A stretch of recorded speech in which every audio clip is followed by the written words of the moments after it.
There are numerous factors that can influence one's enjoyment of a particular show, movie, etc.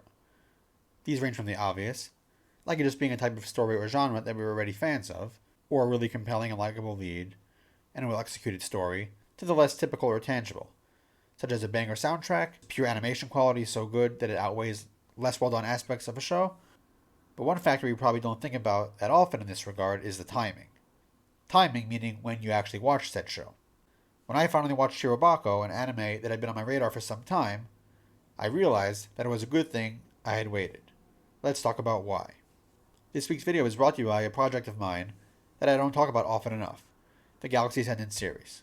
This series, the first book in particular, was a story I've dreamed of writing for a very long time, kind of in a similar way to how the girls of Shirobako have a specific anime idea that they've wanted to make since they were in high school. And as of a few years ago, the 7-book series was complete. It's a space opera epic in the vein of stuff like Star Wars or Mass Effect, but my vision remains constant throughout. It's a galaxy-spanning, action-packed adventure with an all-alien cast that starts with an alien invasion of an unsuspecting galaxy, and the only one who could stop the war is the one leading the invasion. While it's kind of an older series now, I still love it, and I will be revisiting the Galaxy eventually. If it sounds like something of interest to you, consider checking out the Galaxy Ascendant series over on Amazon. Now, onto the video. Before we get further into why watching Shirobako now was the right choice to me, I should provide a bit of background on the anime in question, since I don't know if all of you have seen it, and this will kind of also serve as a sort of pseudo-review, and definitely a recommendation of the show. Shirobako is essentially an anime about making anime. Nice and simple. It never really deviates from that. All the struggles, conflicts, etc. are all eminently realistic and the type of things somebody working in the industry might have to deal with in real life. Though of course this is a work of fiction, so it has a somewhat positive overall spin on things, for lack of a better term, and it has to have, a coherent plot, unlike real life. And things obviously don't always work out quite as well in real life as they did here. Though of course, it sometimes does. This isn't really the type of show I would naturally gravitate toward, as my interests skew more toward adventure fiction, being that in fantasy or sci-fi, and of course things with military-esque themes, like Girls and Panzer. Though I also do enjoy wholesome stuff, and if there is one thing anime is great at, it's getting you to fall in love with a show that, based on the pure synopsis, you would never think you would like. With Shirobako, the single biggest reason it had it on my radar in the first place was simply because it was directed by Tsutomu Mizushima, who you may know as the director of Girls and Panzer and the Magnificent Kotobuki. Given that I've liked all of his shows that I've seen so far, and seeing that Shirobako had a pretty positive reception overall, I knew I'd have to check it out eventually. But it was kind of backburnered for a while, and I only got to it a couple of weeks ago. All I'd seen of it beforehand was the Third Girls Aerial Squad OVA, which is basically episode 1 of one of the shows they make in Shirobako itself. Anime girls operating military hardware are rather relevant to my interests, you understand. Well, once I started watching Shirobako proper, I couldn't stop. And I finished all 24 episodes, the OVAs, and the movie within a week or so. So yeah, you could say I enjoyed it. So, as a brief overall story synopsis, the anime follows Aoi Miyamori and her 4 best friends, Emma Yasuhara, Shizuka Sakaki, Misatodo, and Midori Imai, who were all part of their high school's animation club with the dream of one day making an anime together. Several years later, most of them are out of college and in the workforce, specifically in the anime industry. Although, now out in the real world, they experience firsthand all the challenges that come with making an anime, and their dream of making their own original show together seems even further away than ever. So that's basically all there is to it. It's a relatively simple show, as we see the girls, most of whom are working for the same smaller tier anime studio, deal with the realities of their jobs and the process of getting work done, while also thinking about what they envision for their future. What Shirobako is, in essence, though, is a story about people persevering with a creative endeavor despite many challenges, and in the end, producing something that the entire team can be proud of. That's something that very much speaks to me personally, and I think it is something that plenty of people can empathize with and enjoy watching, even if you don't engage in creative activities yourself. While I highly recommend it, I do recognize that this type of show isn't for everyone, since it really does stick to the you're working in a studio making an anime plotline. Though there is a very varied cast of likable characters, so it was never a dull moment. Interestingly, many of these characters are based, sometimes very obviously, on real people, including director Tsutomu Mizushima himself. Though you probably wouldn't guess who that character is at first. I know I didn't. As I got back into anime about 5 or so years ago and began watching more of it on a regular basis, I definitely got at least somewhat curious about what goes into actually making one. And, primarily through Aoi's eyes and Shirobako, we get a pretty good look inside all that inside baseball stuff, some parts of which are more exciting than others, of course.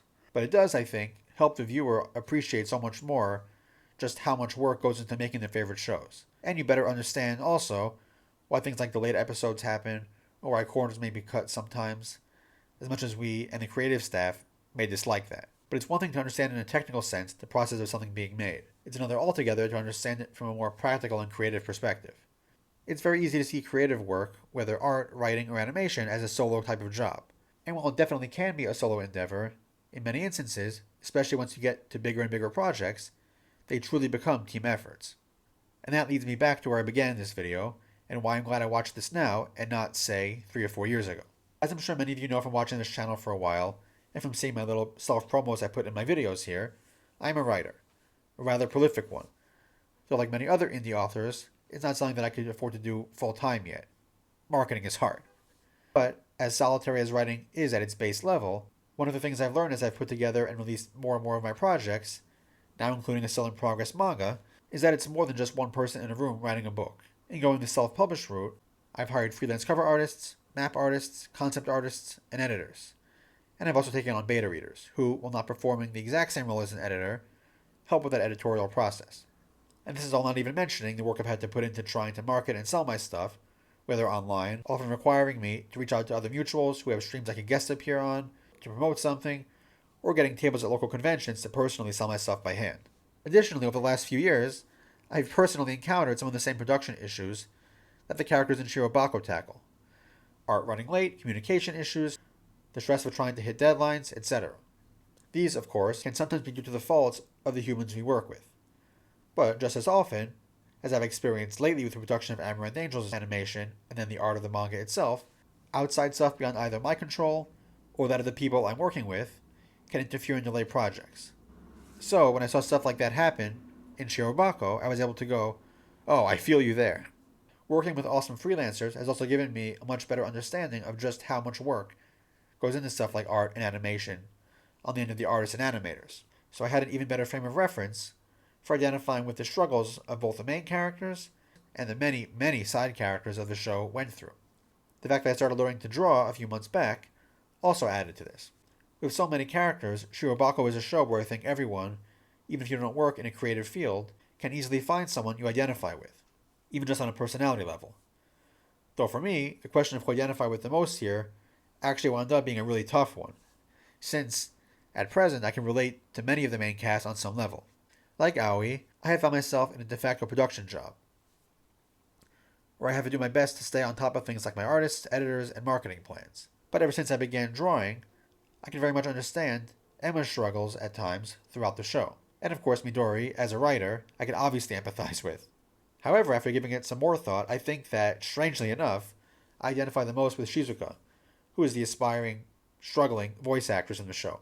Not because I have any experience with voice acting, or even any desire to do so, I really don't, though I have hired a couple voiceover artists over the years, but I can relate to her very much as someone who is also working a rather boring day job, which doesn't really offer too much in terms of financial or career growth, as I press on with my creative endeavors.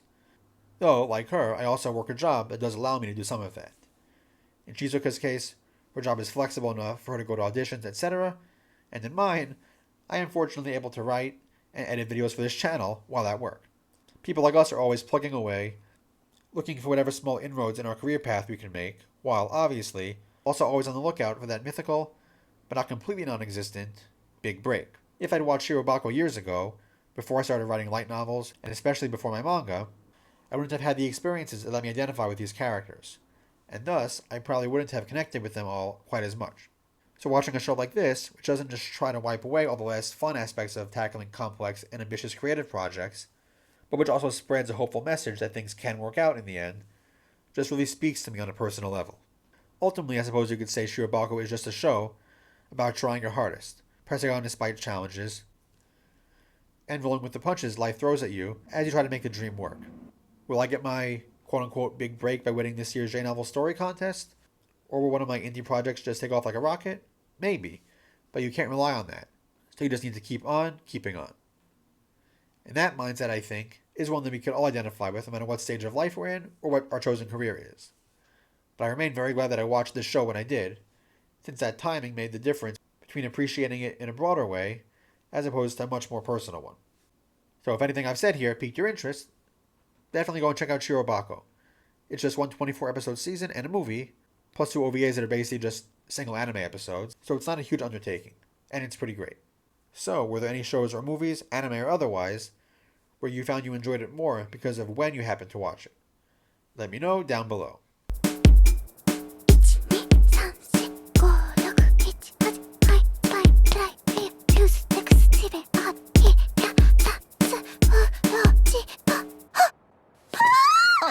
If you enjoyed this video and like support me in what I do here, my books and light novels are all available on Amazon.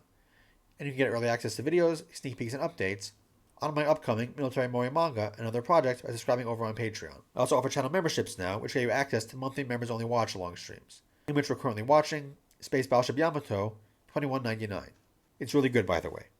And as always, if you have any thoughts on this video or just anything related to Shirobako you'd like me to talk about, feel free to share them in the comment section below. I'd love to hear them, and while I might not get to respond to every comment, at least not in a timely manner, I can guarantee that I read each of them.